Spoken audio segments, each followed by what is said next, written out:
சீமானண்ணே கவலைப்படாதீங்க. நம்ம நிச்சயமா வெல்லுவோம். நம்மள வந்து நம்மளுடைய தோல்வி வந்து நமக்கான தோல்வியே இல்ல அண்ணே. கண்டிப்பா மக்களுக்கான தோல்வி தான். நம்ம வந்து மக்களுக்காக உண்மை நேர்மையா இருந்தோம். மக்கள் வந்து அத வந்து சரியான முறையில பயன்படுத்திக்கல. மக்களுக்காக ஒவ்வொரு போராட்டத்திலயும் நீங்க வந்து உண்மையா உழைச்சீங்க. அவன் சொல்லுவான், "நீங்க அத்தன கோடி பணம் வாங்குனீங்க, இத்தன கோடி பணம் வாங்குனீங்க." நீங்க அவன் 5 சீட்டுக்கு, 6 சீட்டுக்கு, 10 சீட்டுக்கு அந்தந்த வீட்டு வாசல்லயும், அந்தந்த கட்சி ஆபீஸ்லயும் டீலிங் பேசிட்டு மறைமுகமாவும், நேரடியாவும், ஓப்பனா நியூஸ்ல வர அளவுக்கு பேசிக்கிட்டு இருந்தாங்க.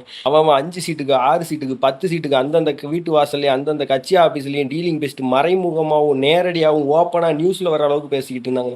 காரைக்குடி மக்கள் ஆனா எங்க அண்ணனை நீங்க ஏமாத்திட்டீங்க. எனக்கு ரொம்ப வருத்தமா இருக்கு. உங்கள நம்பி எங்க அண்ணன் வந்து நின்னாரு. ஒரு முதல்வர் கேண்டிடேட்ன்னு கூட நீங்க பார்க்காம எங்க அண்ணன வந்து தோற்கடிச்சிட்டீங்க. ஆனா எங்க அண்ணன் சீமானை காரைக்குடி மக்கள் உங்கள நம்பி தானே வந்து நின்னாரு. கண்டிப்பா எங்க அண்ணனை ஜெயிக்க வச்சிருக்கலாம்ல. காமராஜரை தோற்கடிச்ச பூமியில காமராஜருக்கு என்ன நடந்துச்சோ அதே தானே.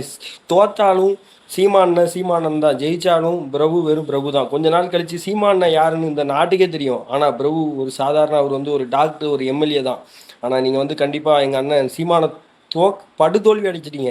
காரைக்குடி மக்களே நீங்க வந்து நீங்க செஞ்சது ரொம்ப தவறு. கொஞ்சம் சிந்திச்சு பார்த்துருக்கணும். எங்க அண்ணன் சீமானை வந்து ரொம்ப நீங்க தோற்கடிச்சிட்டீங்க. இது வந்து தவறான செயல். நாங்கள் ஒட்டுமொத்த தமிழ்நாடு எதிர்பார்த்துட்டு இருந்த ஒரு கேண்டிடேட்டை ஒரு தொகுதி மக்கள் தோற்கடிச்சிட்டிங்க. எனக்கு ரொம்ப வருத்தமாக இருக்குது.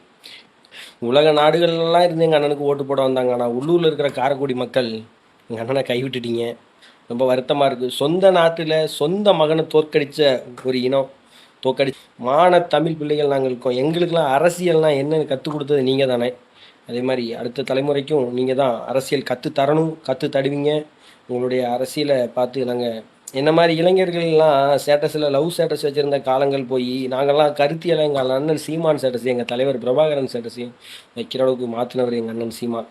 அவர் ஆக சிறந்த மனிதன். அவர் எல்லாருமே தூரத்தில் இருந்து பார்த்து நீங்கள் விமர்சனம் வச்சுட்டு போயிடுறீங்க. அவர் அருகில் இருந்து பார்த்தீங்கன்னா அவர் ரொம்ப அன்பானவர், ரொம்ப எளிமையானவர், அவ்வளோ பாசக்காரர், கடும் கோபமும் ஆக சிறந்த அன்பும் கொண்டவர்.